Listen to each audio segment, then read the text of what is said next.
Bueno, en esta ocasión vamos a hablar un poco de neoplasia. Para eso tengamos en cuenta algunas definiciones. La palabra neoplasia quiere decir nueva formación. No especifica que si es benigno o maligno. Quiere decir nueva formación. La palabra oncología es la rama de la medicina que se encarga de, eh, de abordar la problemática de los tumores en el humano. La palabra cáncer hace alusión a las neoplasias, pero de tipo maligna. La palabra clonal es una palabra importante porque tiene que ver con la definición misma de neoplasia. Toda neoplasia es una expansión clonal. ¿Qué quiere decir? Que el tumor está formado por una célula que tuvo un cambio y que comenzó a proliferar. Entonces, se supone que todas las células del tumor son hijas de una única célula que, digamos que comenzó a proliferar de manera autónoma, fuera del control del sistema. Entonces, esto es importante porque la palabra neoplasia conlleva el concepto de clonal. Bien, ¿cómo es la nomenclatura? ¿Cómo se le pone un nombre a los tumores? Tenemos prefijos y sufijos a la hora de armar la palabra. El sufijo oma indica que algo es benigno. Por ejemplo, si yo tengo un tumor del tejido adiposo benigno, uso el prefijo lipo para lo adiposo y oma refiriéndome a benigno. Entonces me queda un lipoma. Entonces, ¿qué es un lipoma? Un tumor benigno de tejido adiposo. Y así con varios prefijos: fibro para conectivo, condro para cartílago, osteo para hueso. En lo maligno hay que dividir a las lesiones, que son de estirpe epitelial o de estirpe mesenquimal. Si las lesiones son de estirpe epitelial, el sufijo es carcinoma. O sea, se usa un sufijo para carcinoma. Por ejemplo, el prefijo para una glándula, que una glándula es epitelial. Por ejemplo, en la mucosa del colon, que secreta moco, por lo tanto es un epitelio glandular. Por lo tanto, su neoplasia maligna será adeno, que es el prefijo para glándula, y carcinoma, que es el sufijo para lo epitelial. Entonces la palabra adenocarcinoma de colon quiere decir que es una neoplasia maligna de estirpe epitelial que, digamos, que deriva de un epitelio glandular. En cambio, para las lesiones mesenquimales, el sufijo es sarcoma. Entonces, por ejemplo, el tejido cartilaginoso es mesenquimal. Entonces tenemos que el prefijo es condro para cartílago. Condrosarcoma será un tumor maligno de estirpe mesenquimal que diferencia, que quiere decir que genera o que deriva del tejido condral, es decir, del cartílago. Es decir, que en definitiva es un tumor maligno de cartílago.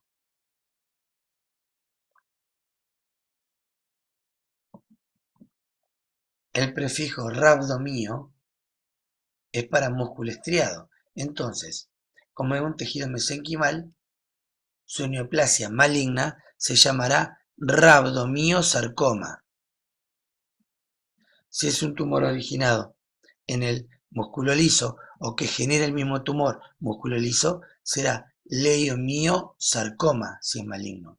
Si es benigno será leiomioma. Entonces, una neoplasia que forma hueso, el prefijo es osteo, osteosarcoma. Y si es benigno, osteoma. Bien, en el caso de los epitelios, como dijimos, si forma una glándula benigna, será adenoma. Pero si forma una glándula maligna, será adenocarcinoma, porque las glándulas son estructuras epiteliales, no mesenquimales. El epitelio escamoso, por ejemplo, de la piel, su neoplasia maligna, será un carcinoma escamoso. Acá se cambia un poco el, el orden de las palabras, pero carcinoma escamoso, no se dice escamocarcinoma, se dice carcinoma escamoso. Bien, ahora, hay excepciones. Estas que pusimos acá son algunas. Por ejemplo, el melanoma es un tumor maligno de melanocitos y termina en oma solamente. Linfoma es un tumor maligno de la serie linfoide y es maligno y termina en oma. Seminoma es un tumor maligno del testículo. Disgerminoma es un tumor maligno del ovario. Mesotelioma, mientras no se aclare nada, es un tumor maligno del mesotelio, por ejemplo la pleura. Bien, un detalle importante entonces, a darse cuenta.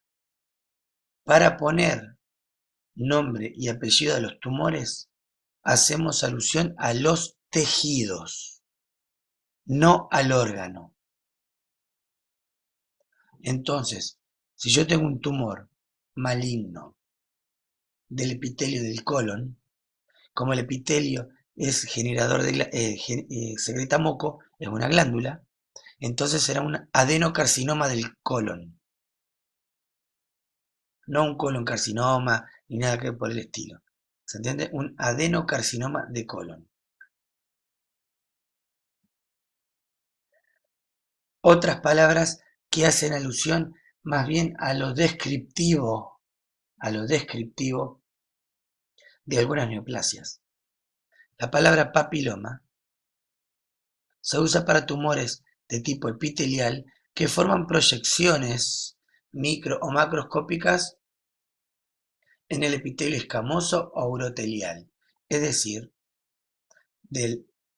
por ejemplo en la vejiga, que si se forman unas proyecciones hacia la luz, digitiformes, se llaman papilomas. ¿Mm? Lo mismo en el epitelio escamoso. La palabra papiloma se tiende a usar en lo benigno. Por ejemplo, las verrugas que salen en la piel por virus, son, digamos, se podrían meter bajo el concepto de papilomas.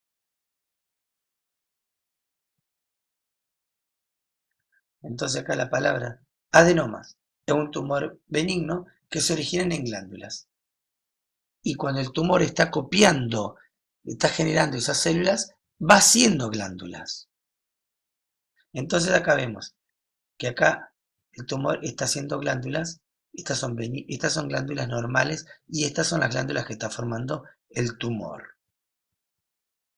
Entonces, lo que está copiando el tumor a la hora de fabricar células, ¿cómo la dispone? La dispone formando estructuras glanduliformes, que mientras sean benignas, se va a llamar adenoma.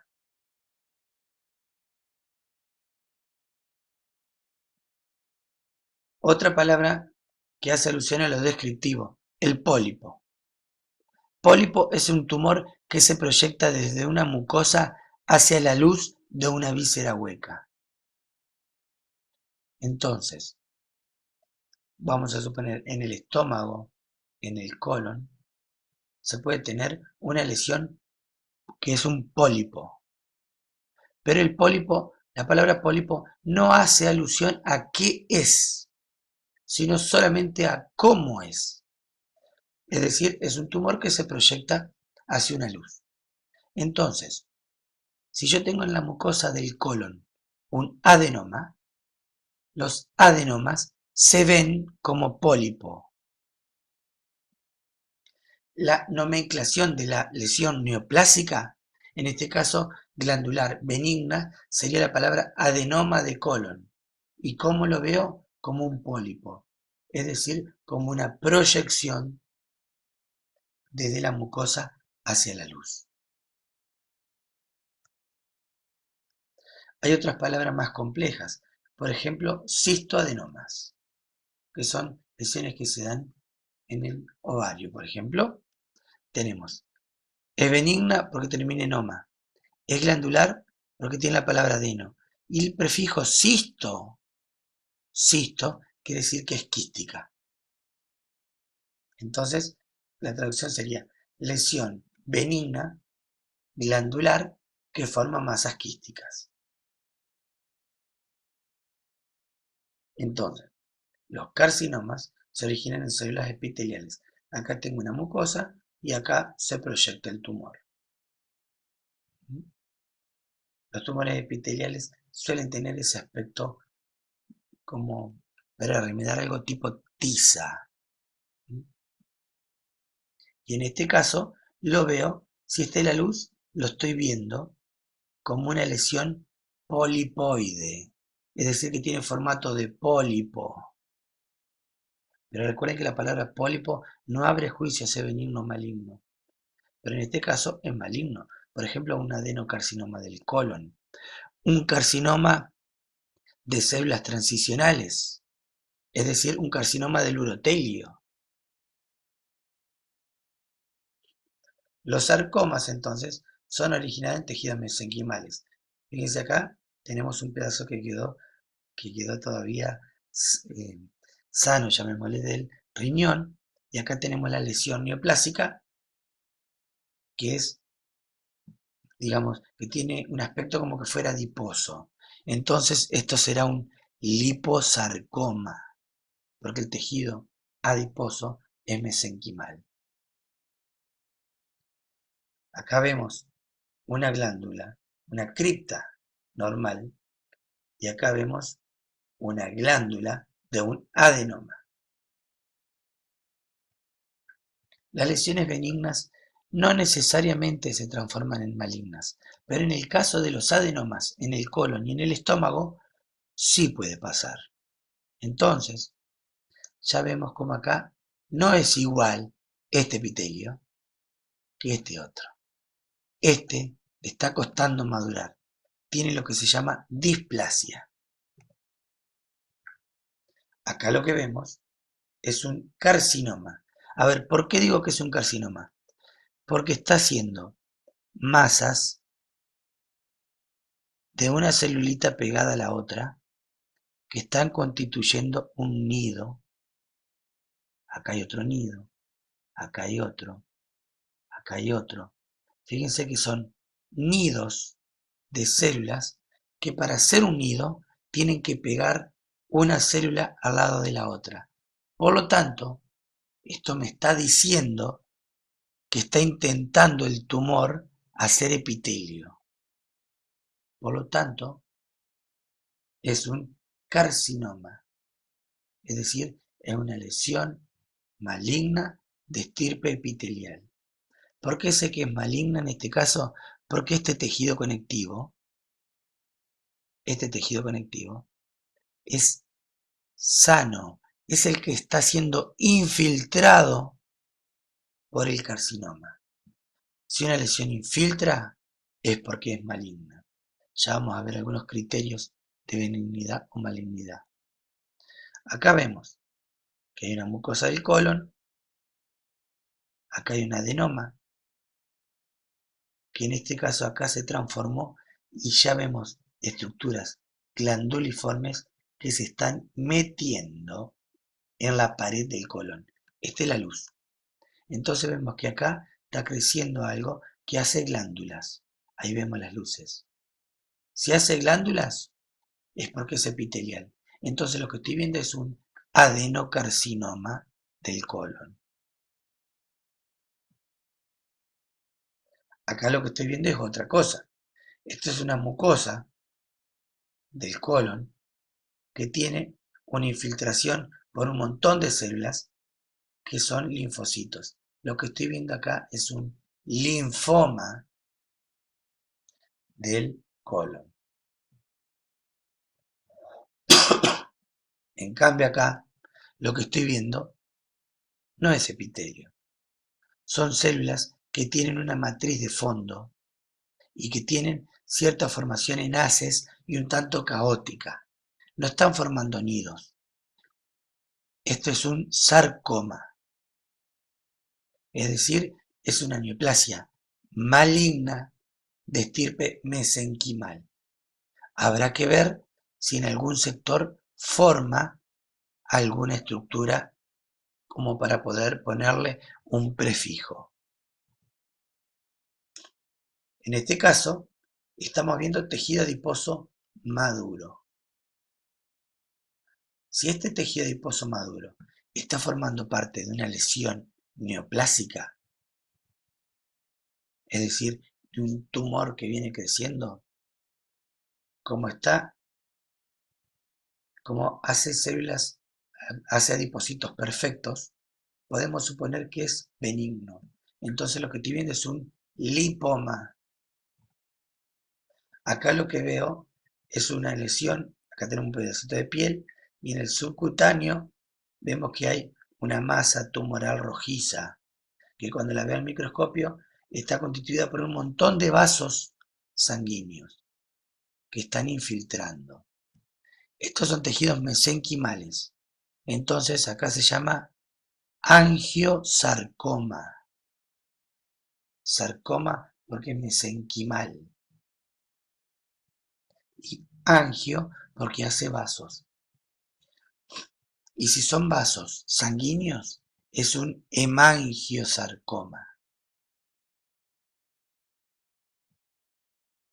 Acá lo que estoy viendo es una lesión tumoral, maligna porque infiltra en el hueso.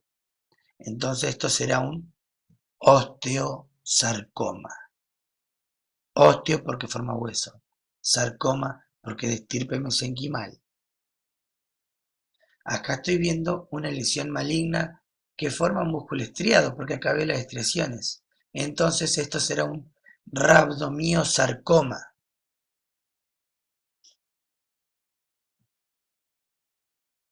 En cambio acá estoy viendo la lesión pigmentada, macroscópicamente de melanocitos, con ulceración. Según una proliferación maligna de melanocitos, en este caso el nombre es una de las excepciones.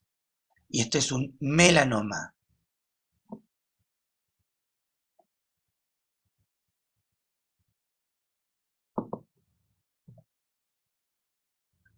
Acá estoy viendo un extendido de sangre periférica.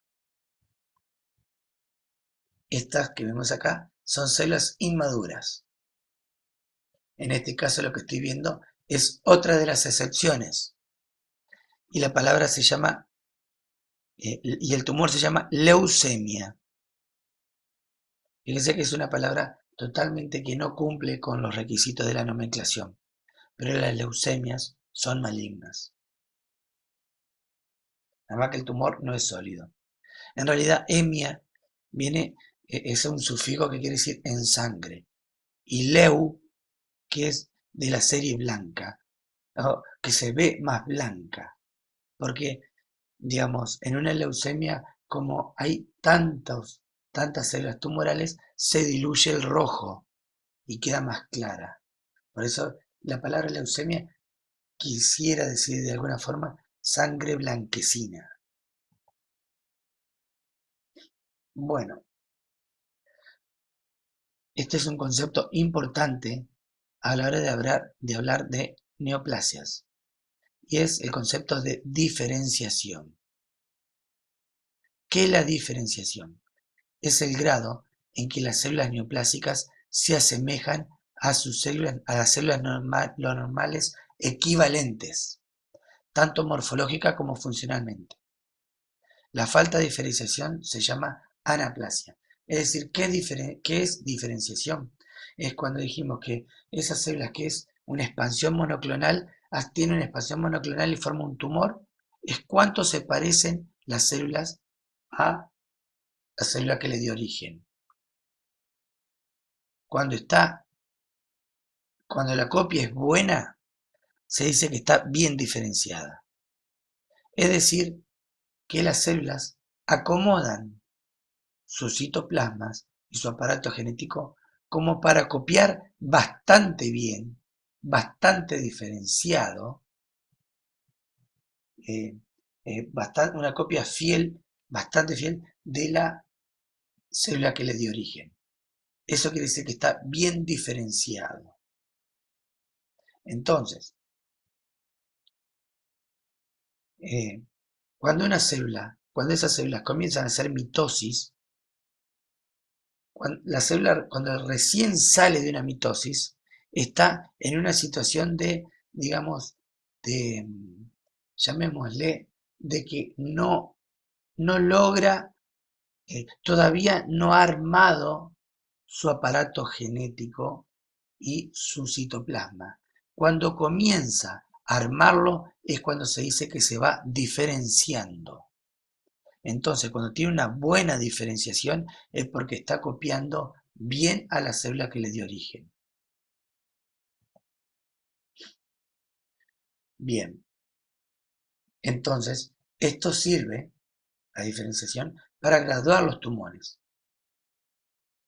Se supone que si un tumor está bien diferenciado, es decir, que es una buena copia, digamos, podemos suponer que tiene menos caos genético, que es lo que le subyace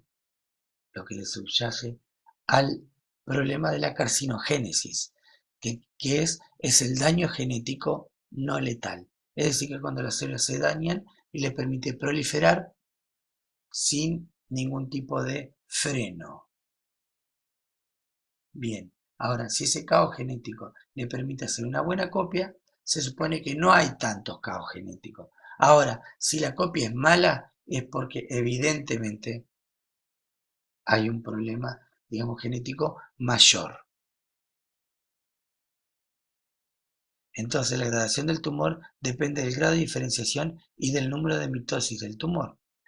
Van del grado 1 a 4 a medida que aumenta la anaplasia. Recordemos que la palabra anaplasia quiere decir ausencia de diferenciación. ¿Qué se le puede ver a un tejido neoplásico para decir que está teniendo problemas para diferenciarse? Es decir, que tiene un caos genético importante. El pleomorfismo. Si las células son muy diferentes entre sí, vamos a suponer un carcinoma escamoso. Si los queratinocitos que forma el carcinoma escamoso, vamos a suponer de la piel, la piel tiene un epitelio escamoso en la epidermis. Su versión tumoral maligna se llama carcinoma escamoso. Si los queratinocitos que forma el tumor son muy diferentes entre sí, es para pensar, digamos, que está teniendo problemas para diferenciar. Si el núcleo es muy desparejo uno con otro, es decir, lo que se llama anisocariosis. ¿Qué quiere decir aniso? Diferente. Cariosis, el núcleo. Entonces, el núcleo, el tamaño diferente, es porque está teniendo problemas para que sus células sean todas medias parecidas, es decir, que hay problemas para diferenciarse. La mitosis. Si tiene una mitosis, un índice mitótico alto, es de suponer que es una lesión neoplásica que está teniendo problemas para diferenciarse. Recordemos que hay tejidos que normalmente tienen una buena cantidad de mitosis, por ejemplo en la médula ósea, por ejemplo en el estrato basal de la epidermis. La pérdida de la polaridad. ¿Qué quiere decir pérdida de la polaridad? La célula tiene polo. Recordemos que, por ejemplo, en el colon, el núcleo está en la base y la secreción de moco está en la parte más apical de la célula, más hacia la luz. Cuando hay problemas para diferenciarse, la célula se despolariza. ¿Qué quiere decir? Que pierde el polo, pierde esas zonas que lo definen como basal o apical a la misma estructura celular. Bien, si hay células tumorales gigantes, es también para pensar que está teniendo problemas para diferenciarse. Si hay necrosis, quiere decir que el tumor está creciendo lo suficientemente rápido y como los vasos no acompañan tanto el crecimiento, se puede quedar sin irrigación y parte del tumor necrosarse. Pero es una mala noticia, porque en realidad quiere decir que el tumor está proliferando rápido.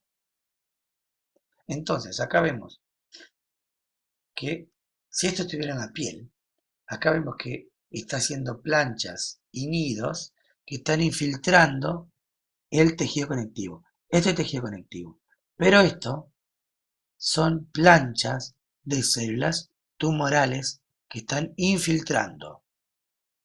Bueno, ahora, ¿está diferenciando algo? Sí. Está haciendo estos remolinos córneos, se llaman. Quiere decir que esto es escamoso. Porque así como la epidermis larga la escama hacia la superficie, los tumores, como se crecen para adentro, lo hacen haciendo remolinos. Y eso quiere decir que está diferenciando hacia epitelio escamoso. En cambio, acá no sabemos qué está haciendo. Hay células gigantes, hay una anisocariosis, o sea, una diferencia entre núcleos importante, una diferencia, un pleomorfismo celular altísimo. Esto es un tumor anaplásico, es decir, carente de diferenciación. Acá lo mismo, tenemos un índice mitótico, acá hay una mitosis, esta es otra. Fíjense que encima esta mitosis es tripolar, una mitosis totalmente anómala. Esto porque evidentemente hay un caos genético que no le deja hacer un buen epitelio escamoso como es esto.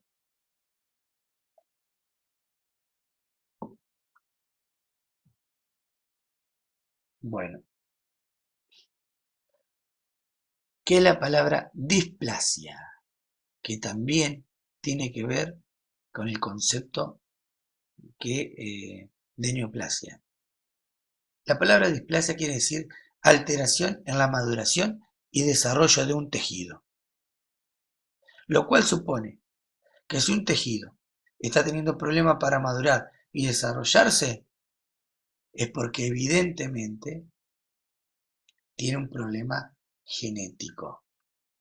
Algo le pasó a la célula para que ese tejido que está proliferando, digamos, no logre madurar como debe.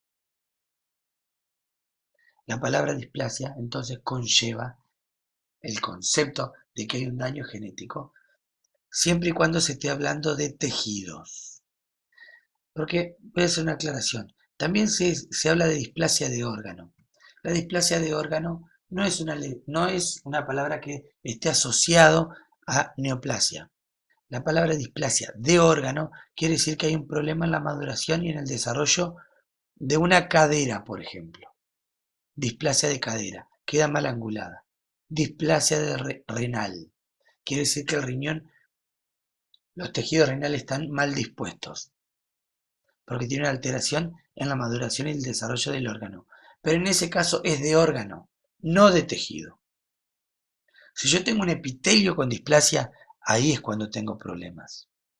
¿Por qué? Porque la displasia de un tejido supone que el tejido está teniendo problemas para madurar, lo cual tiene que ver con neoplasia. Entonces acá tenemos un epitelio escamoso. Acá está la membrana basal. Este es el tejido conectivo. Fíjense que lo normal sería que acá en la base tengamos un estrato basal y después madura en superficie. Pero fíjense que le está costando madurar le cuesta madurar, recién acá un poquito horizontaliza los núcleos. Eso quiere decir que este epitelio tiene displasia. Se está cargando de errores que le están, digamos, sus células han ganado errores que le están entorpeciendo la maduración, lo cual es peligroso. La displasia, que de a poco se va logrando, cuando afecta a todo el espesor del epitelio, se llama carcinoma in situ. Es una lesión preinvasora. Se la supone maligna, pero que todavía no invadió. Entonces, lo que tengo es displasia. El carcinoma in situ es una displasia severa. Es decir, todo el espesor del epitelio no logró madurar. Pero sí tiene una cosa importante. Nunca atraviesa la membrana basal. Si la atraviesa, deja de ser un carcinoma in situ y es un carcinoma infiltrante hecho y derecho.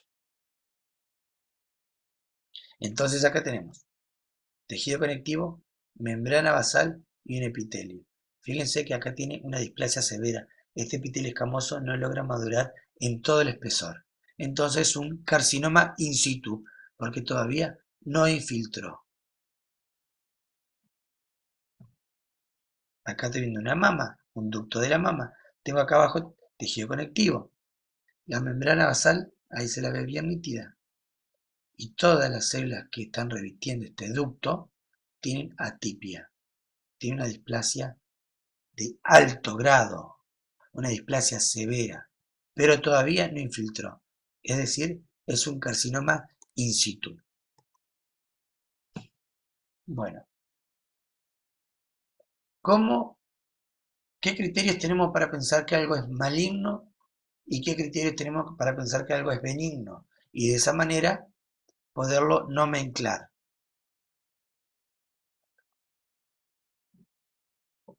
Ya vamos a aclarar el concepto de metástasis, pero una metástasis, que supone el viaje de células neoplásicas a otro lugar, si algo es metastásico es porque es evidentemente maligno. Las neoplasias benignas no metastatizan. El segundo criterio, digamos, después de la metástasis, es la invasividad. Si algo invade, es maligno. Es decir, que tiene una actitud agresiva con el contexto. Las neoplasias benignas son habitualmente bien diferenciadas. En cambio, las neoplasias malignas pueden ser bien o mal diferenciadas. Es decir, que si la copia es mala, es para pensar que tiene mayor campo genético, es para pensar que es maligno. No obstante, hay lesiones neoplásicas malignas que hacen metástasis, que invaden y sin embargo están bastante bien diferenciadas. Diseminación. Esto es importante, ¿por qué? Porque uno de los principales problemas del cáncer es la diseminación, es decir, la siembra metastásica. Existen 3 vías de diseminación metastásica. La diseminación hematógena, es decir, la diseminación por sangre, la diseminación por linfa, por el sistema linfático, y la siembra en cavidades y superficies corporales. Por ejemplo, la siembra dentro del peritoneo, dentro de la pleura. Una cosa importante, la metástasis siempre conlleva el concepto de que es a distancia. Si un tumor de recto crece, crece, crece y crece e invade la vejiga, no es metástasis. Para que sea metástasis, tiene que lograr meterse en algún vaso sanguíneo, meterse en algún vaso linfático y viajar a la distancia o sembrarse en cavidades y bajar a distancia del tumor primario. Entonces, la célula que se transforma y comienza a crecer tiene primero displasia, después algunas de esas células logran, digamos, activar, por ejemplo, algunas enzimas que le permitan adherirse a la membrana basal, perforar el tejido conectivo, perforar un vaso, viajar a distancia, salir del vaso y volver a crecer en otro lugar, generando sus vasos sanguíneos para nutrirse.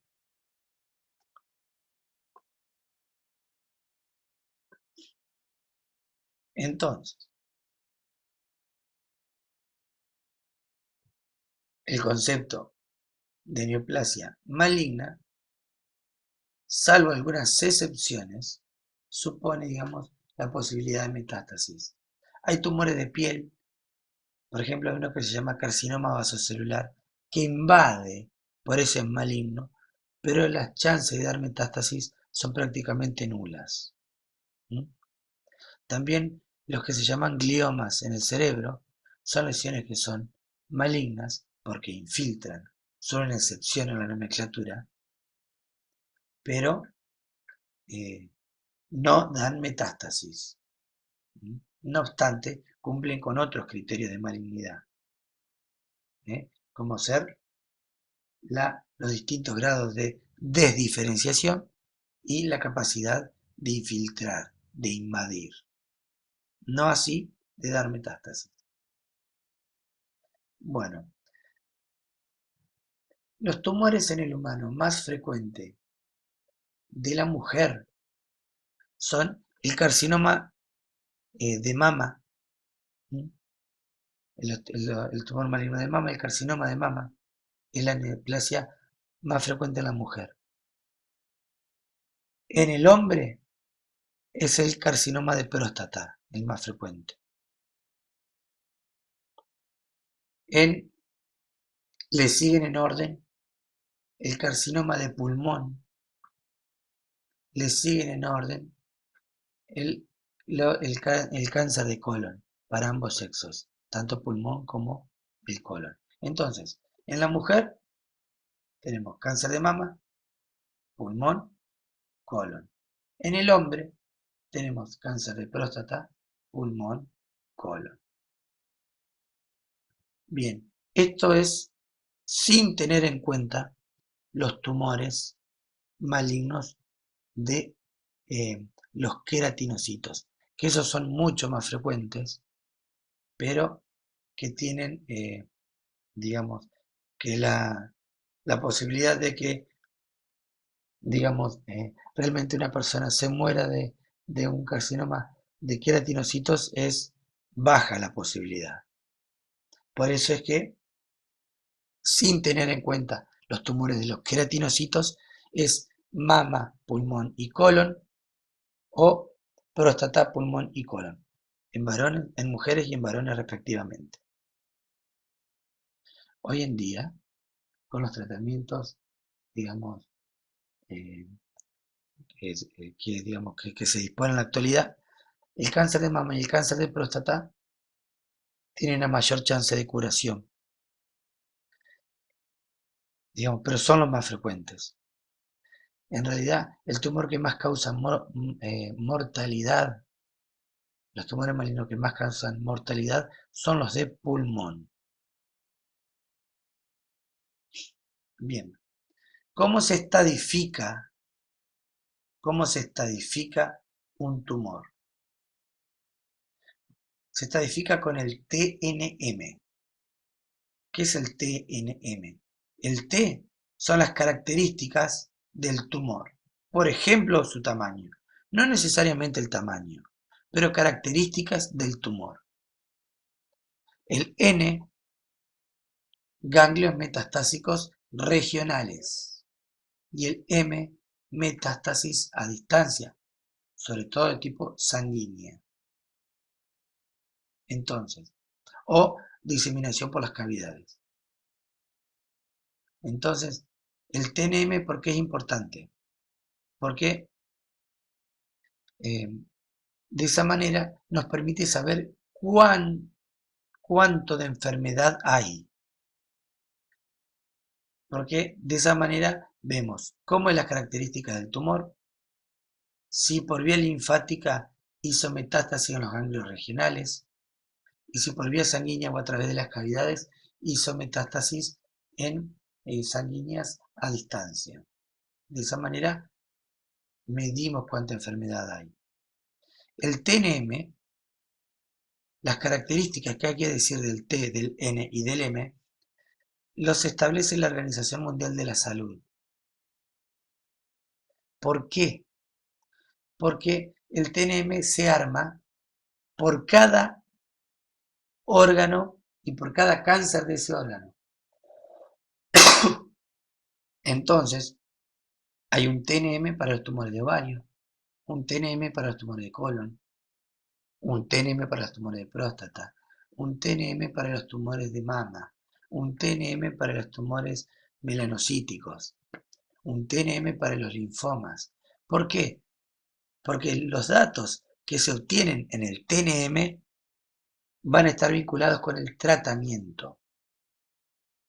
Entonces, para que la idea tiene su nobleza. La idea es que en cualquier lugar del mundo, un paciente que se le haga el TNM le permita abordar a un tratamiento que sea el mismo acá en Argentina que en Alemania.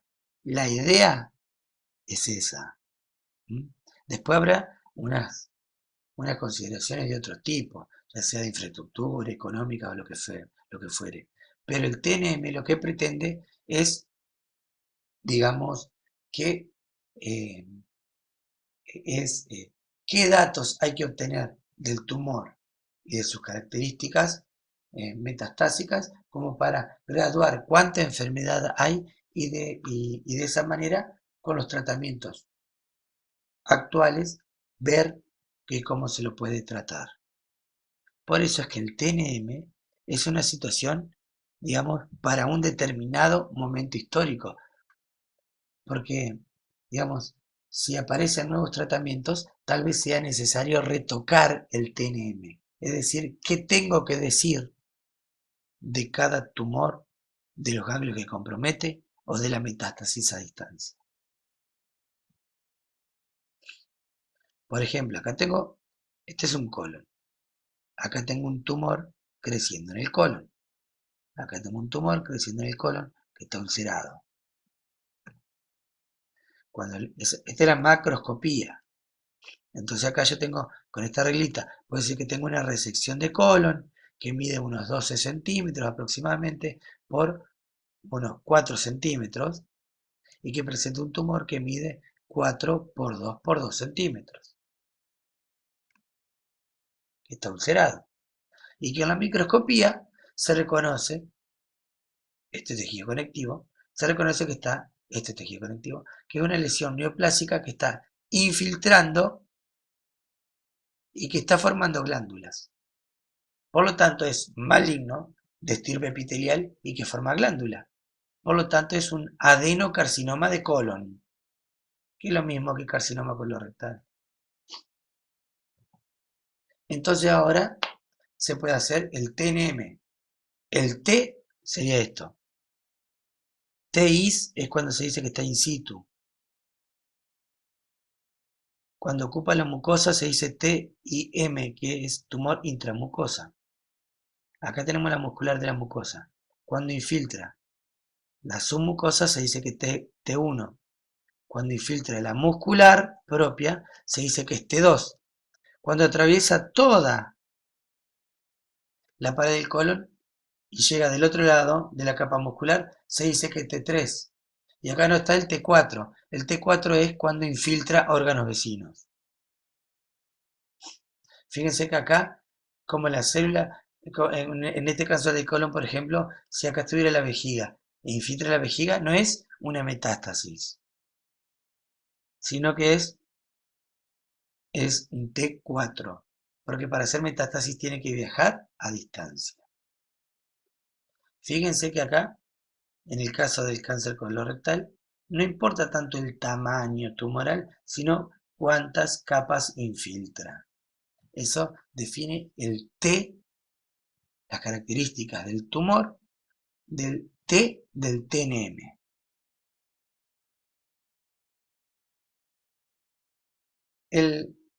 Digamos, intenté con este cáncer, hacerlo con el cáncer de colon, porque el cáncer de colon es un TNM que es bastante claro para explicar.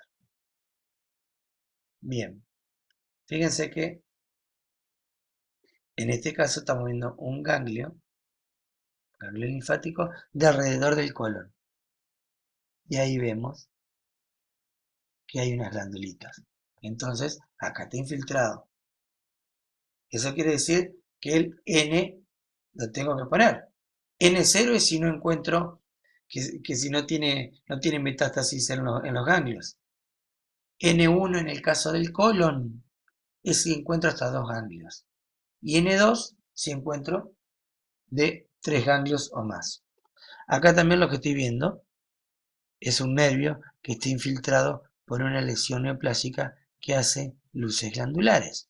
Por lo tanto, fíjense cómo abraza, cómo infiltra los nervios. Acá se está metiendo dentro de estos vasitos, que es el halo claro que vemos ahí, son vasos linfáticos. Y acá vemos cómo invadió ya un, un ganglio.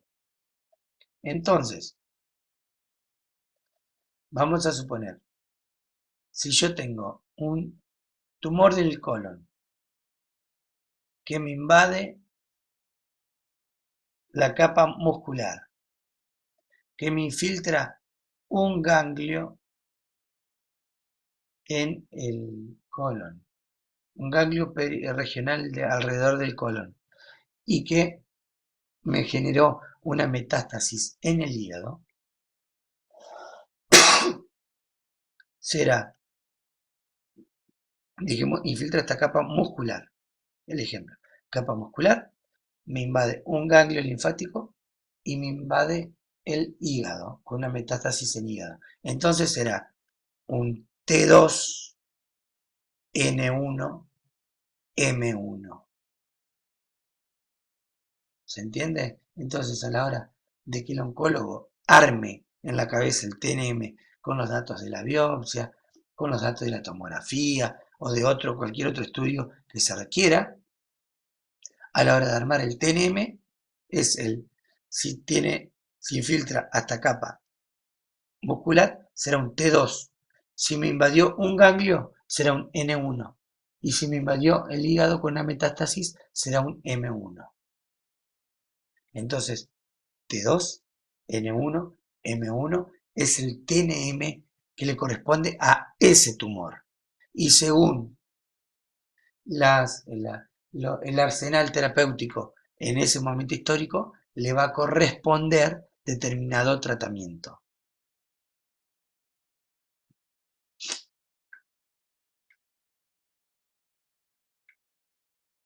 Bueno, ¿cómo progresan y cómo están constituidos los tumores?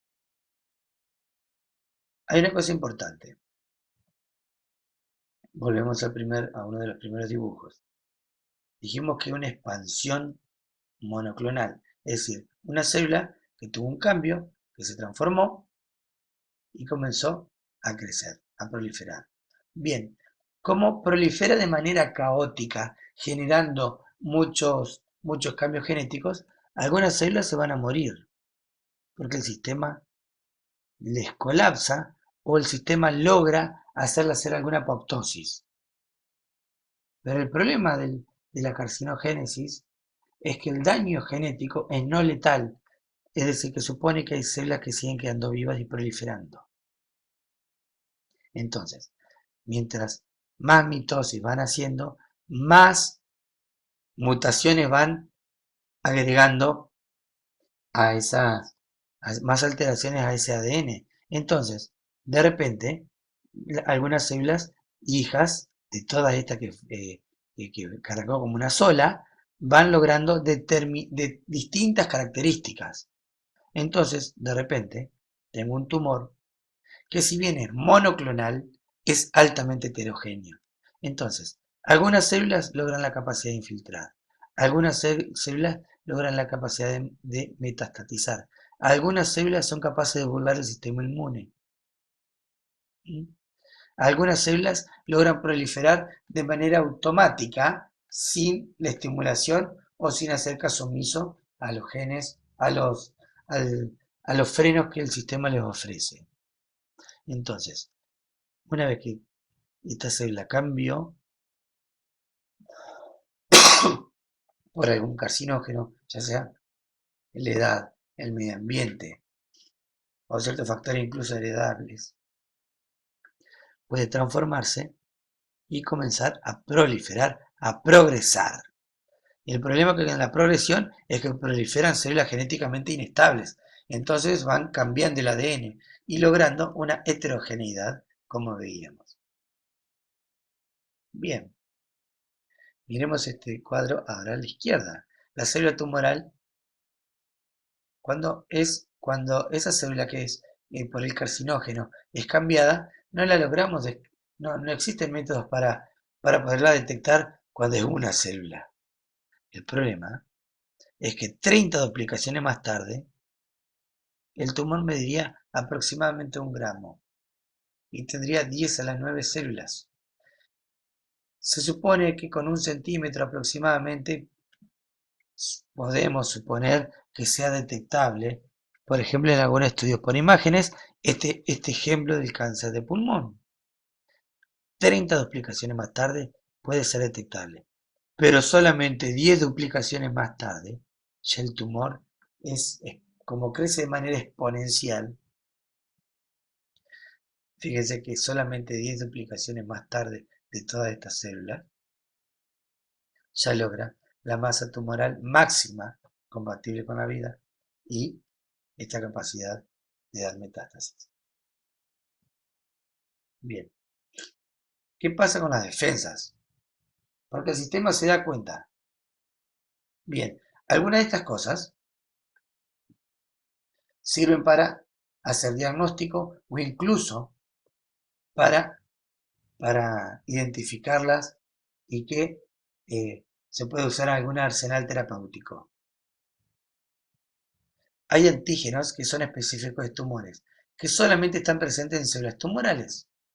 Eso hace que hoy en día se puedan lograr anticuerpos que vayan directamente contra estos antígenos. Por eso que, digamos, algún arsenal terapéutico se tiene en esa línea. Y antígenos asociados a tumores. Aparecen en células tumorales normales y en células tumorales y células normales. Por ejemplo, algunos oncofectales, hay uno que se llama CEA, algunos específicos de linaje en algunos linfocitos B, por ejemplo el CD10, no generan una respuesta tumoral como estos otros, pero sí son importantes para detectar y poderle poner nombre al tumor. Entonces, algunos antígenos específicos de los tumores, por ejemplo, algunos que aparecen, por ejemplo, el MAGE1 en las células, en linfocitos T, algún antígeno que aparecen en distintas diferenciaciones. Algunos antígenos son producidos por mutaciones, es decir, es una nueva proteína que aparece porque evidentemente el ADN ha cambiado.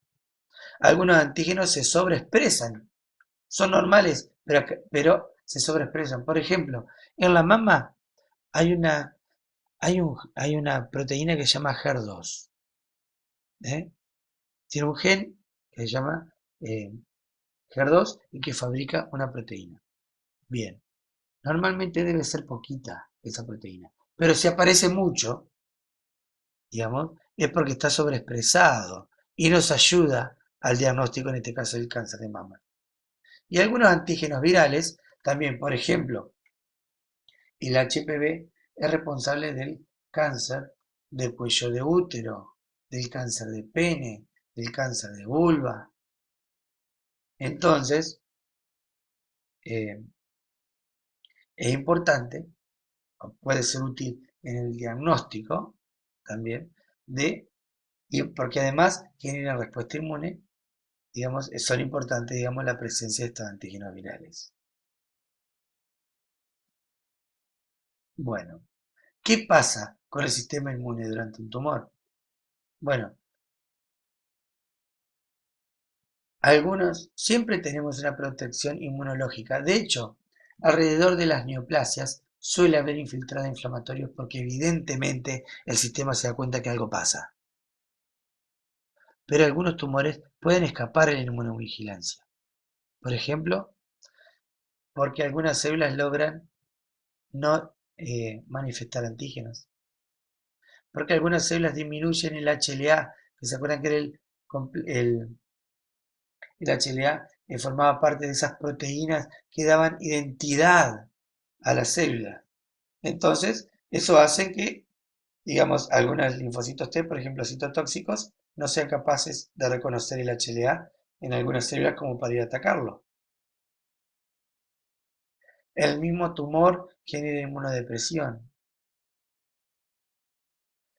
Algunas células tumorales logran burlar y no expresar algunas moléculas que intervienen en la modulación del sistema inmune, lo cual hace que sea menor la respuesta. Bueno, y algunos linfocitos T son inducidos